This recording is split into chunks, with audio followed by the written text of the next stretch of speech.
میرے ساتھ کوئی آ کے کھڑا ہوا اور آ کے کہتا ہے میں بس آپ کو ایک پیغام دینا چاہتا تھا۔ میں نے خط کھولا تو لکھا ہوا تھا بسم تعالی۔ بندے گم ہو جاتے تھے، آج تک وہ بندے ملے نہیں۔ اور بعض اوقات غصے میں آ کے ہم بہت سے لوگوں کو نقصان بھی دیتے ہیں۔ ہر گھر دیوسائی ہے، وہاں دیو کا سایہ ہے، پھر وہاں تکلیفیں، پھر وہاں مشکلات، پھر وہاں ناکامیاں، پھر وہاں بربادیاں، پھر اگلی گھنٹی، پھر اگلی ملاقات۔ میں نے اس دفعہ دیوسائی کا سفر کیا، پہلے بھی کیا۔ میں مسلسل جہاں جنات مجھے نظر تو نہیں آتے، نہ مجھے جنات تابع ہے، نہ میں دعویٰ کرتا ہوں، میں نے ایسے نیت کی اعمال کرتا رہا 5-5.5 گھنٹے کا سفر تھا وہ۔ میں ہدیہ کرتا رہا۔ میں کہ اللہ تو جانتا ہے، کہتے ہیں یہاں دیو ہیں، اس لیے اس جگہ کا نام دیوسائی ہے۔ کہنے لگے کہ دیوسائی میں ایک وقت ایسا بھی تھا جو لوگ رات کو گزرتے تھے ان کی گاڑیاں گم ہو جاتی تھی، اور آج تک وہ گاڑیاں ملی نہیں۔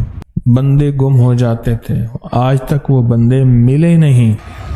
سامان گم ہو جاتا تھا، آج تک وہ سامان ملا نہیں۔ چیزیں گم ہو جاتی تھیں، آج تک وہ چیزیں ملی نہیں۔ ہمارے ایک مخلص تھے حکیم عبدالوحید صاحب رحمۃ اللہ علیہ، بڑی پرانی بات ہے، کوئی آج سے بہت پرانی۔ کہنے لگے میں دیوسائی گیا، وہاں نماز کا وقت ہوا، ہم نے جماعت کرائی۔ وہاں سلطان راہی نے ایک مسجد بنائی تھی، تو کہا ہم 3 افراد تھے، میں نے جماعت کرائی، پیچھے 2 تھے، تو میں نے محسوس کیا ادھر بھی لمبی صف ہے اور ادھر بھی لمبی صف۔ 2 فرض پڑھنے تھے پردیسی مسافر کے، 2 فرض کے بعد سلام پھیرا تو کوئی نہیں تھا۔ میں نے پوچھا تھے تو ہم 3 افراد، تو یہ اتنی لمبی صف؟ کہنے لگے ہم نے بھی محسوس کیا کہ ادھر سے لوگ بھی آگے جمع ہو رہے ہیں، ادھر بھی جمع ہو رہے ہیں، ایسی لمبی صف تھی۔ احساس تھا کہ پیچھے بھی صفیں تھیں، جیسے کوئی بندہ نا دوڑ کے شامل ہوتا ہے، اس کا احساس، اس کی سانسیں، اس کے پاؤں کی آہٹ۔ میں اعمال کا ہدیہ کرتا رہا۔ مجھے نا لوگ آتے ہیں تو بعض اوقات کوئی خط دے جاتے ہیں، مجھے ایک بندہ خط دے گیا اور ساتھ ایک رکا بھی دے گیا۔ اس نے کہ یہ کسی نے دیا تھا کہ حضرت کو دے دینا۔ اس وقت میں مصروف ہوتا ہوں ملاقات میں، لیکن پتہ نہیں میرے اندر کیا بے چینی ہوئی، میں نے کھولا۔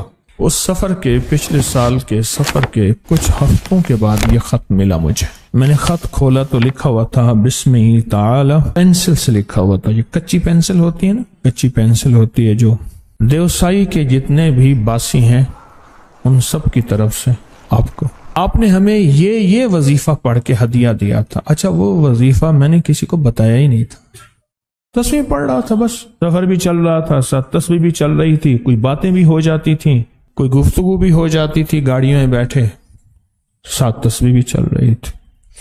آپ نے ہمیں یہ ہدیہ دیا، یہ وظیفہ دیا، ہمیں خوشی ہوئی۔ یہاں سے صدیوں سے لوگ گزر رہے ہیں، بہت کم ہماری زندگی میں آئے ہیں جنہوں نے ہمیں ہدیہ دیا۔ اور بعض اوقات غصے میں آ کے ہم بہت سے لوگوں کو نقصان بھی دیتے ہیں۔ یہاں واقعات ہیں، آپ کے ہدیے نے ہمیں بہت سکون دیا، تسلی دی، اور ہمیں راحت ملی۔ ہم سارے مل کے آپ کے لیے اور آپ سے جڑے تمام لوگوں کے لیے دعا کریں گے، اور ہم نے فیصلہ کیا ہے کہ جب بھی اور جہاں بھی آپ کا لیکچر دنیا میں ہوگا، قبیلے در قبیلے ہم لاکھوں جنات ہمیشہ ہر محفل میں، ہر حالات میں ضرور موجود رہیں گے۔ خط تھا، اور پھر میرے لیے بہت ساری دعائیں بھی تھیں۔ میں نے پڑھا، دراز میں رکھا، پھر اگلی گھنٹی، پھر اگلی ملاقات۔ میں نے سوچا کہ گھر جا کے نا اپنے بیٹوں کو دکھاؤں گا، گھر والوں کو، کہ دیکھو اعمال کا ہدیہ دیا کرو۔ گھر جو ڈاک کو دیکھتا ہوں وہ نہیں ہے، پھر چھانٹی کی نہیں ہے، تھوڑے سے خط ہوتے ہیں، کوئی لمبے چوڑے تو نہیں ہوتے۔ ایسے میرے دل میں خیال آیا، میں نے کہا خط مجھے پڑھانے کے لیے آپ نے دیا تھا، تو میں نے اپنے بیٹوں کو پڑھانا تھا، گھر والوں کو پڑھانا تھا، ان کو بھی اعمال کی رغبت ہو جاتی، ان کو بھی شوق پیدا ہو جاتا۔ میں نے کہہ دیا۔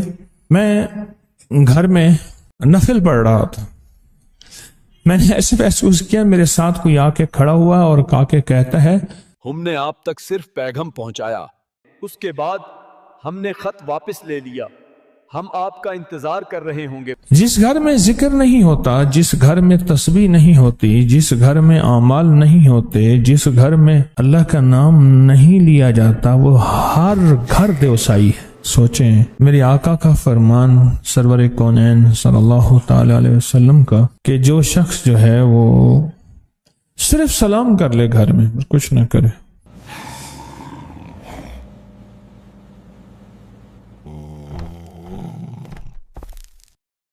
السلام علیکم۔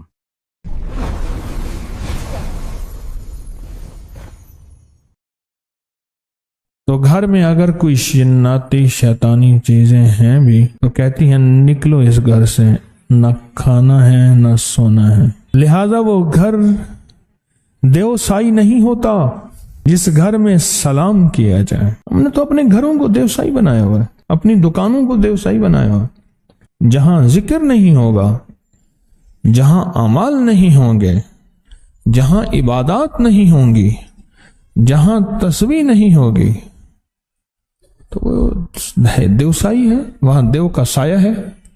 پھر وہاں تکلیفیں، پھر وہاں مشکلات، پھر وہاں ناکامیاں، پھر وہاں بربادیاں، پھر وہاں جھگڑے، پھر لڑائیاں، بیماریاں، دکھ، تکلیفیں، حالات، مسائل، مشکلات، ناکامیاں، تو دیوسائی ہے۔